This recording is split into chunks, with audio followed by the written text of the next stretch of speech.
Shabbat Shalom, and welcome to 5 Minutes of Torah with the Beth Israel Rabbi. I have been traveling with my family for a little over a week and a half, and I'm now in Jerusalem, in Israel. I apologize for the fact that I'm speaking to you from the apartment that we're staying in with the backdrop of this wall and not scenes of Jerusalem or the Old City. Hopefully that will happen sometime in the near future. On our way to Israel, we had the opportunity to spend about 6 days in Paris. And it was really quite wonderful, especially as it was my first time and our children's first time in France. And as there are over 200 kosher restaurants in the city, out of a Jewish community of about 300,000 people, I like to say, ate our way through Paris.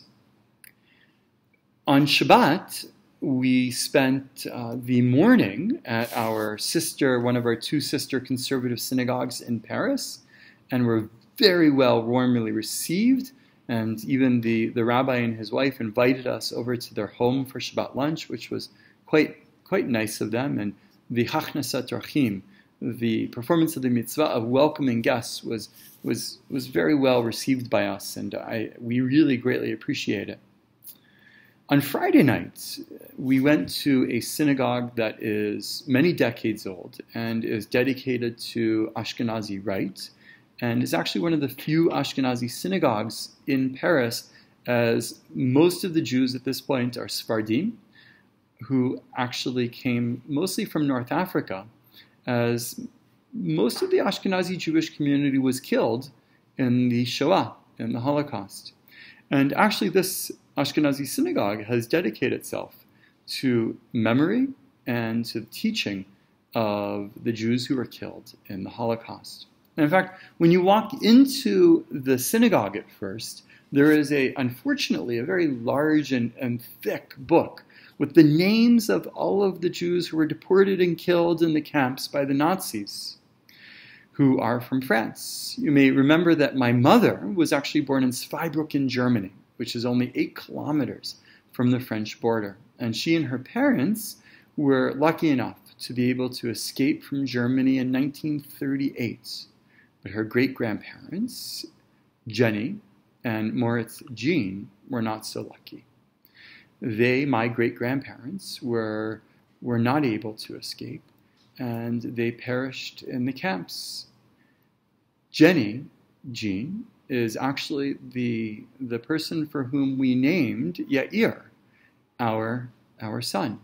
And we found Moritz and Jenny's names in this thick book. And it was a reminder of our family connection to France and our family connection to the tragedy that had taken place. And yet, finding the name of the person for whom our son was named, and then having an opportunity to go from there and to pray with other Jews, to chant Kabbalat Shabbat and Mariv with them, was extremely moving for me. And as we left France, I actually went on what I like to say was my favorite flight ever. This flight on Transavia Airline, which is a discount airline that we took between France and Israel. And it wasn't my favorite flight because the seats were particularly comfortable. In fact, it was the exact opposite.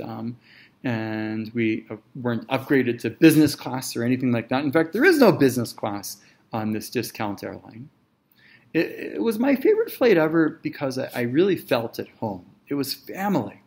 90% of the people on the flight probably were French Jews. And I would say that instead of feeling like a plane flight, it really felt more like I was in the living room of my family. As soon as the fasten seatbelt sign went off, there were children running up and down the aisles. And in fact, I actually think that if one of them had brought a soccer ball, there probably would have been a soccer game that would have happened in the middle of the plane. And there were children yelling and babies crying, and there was tremendous amounts of noise. And while this might not have been the dream of many people, for me, it was a wonderful example of a vibrant and living Jewish community in France and in Israel as well. And when we came to Israel, we encountered, of course, family again, the vibrancy and the success of the Jewish community and this modern nation of Israel. Family, we know, often comes with disagreements, though. And this coming Shabbat, we read Parshat Korach. And in Parshat Korach, we read of someone who tried to usurp leadership from Moses and Aaron.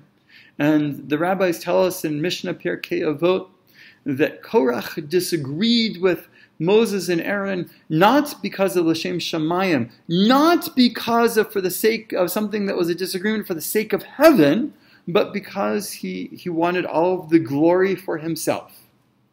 And so this is exactly the opposite of the type of disagreements that we are to have. In families, we have disagreements. We have disagreements because we believe that our understanding, that our perception is right not only for us, but for everyone in the family. And we want to try to convince others of what we believe is best for all of us. That's a disagreement that's L'Shem Shamayim, that is for the sake of heaven. This coming Shabbat, I hope that we remember that it's okay to disagree, but we must always disagree in a peaceful manner, and disagree L'Shem Shamayim, disagree for the sake of heaven, in order to improve not only ourselves, but our family and our people as well. And we must celebrate the fact that we as a people have, in just a few short decades, had tremendous amounts of success after the destruction of the Shoah, and we are regrowing, and we are once again, completely vibrant as a Jewish nation. And I'm so happy that I've had an opportunity to experience that over the last couple weeks. Shabbat Shalom.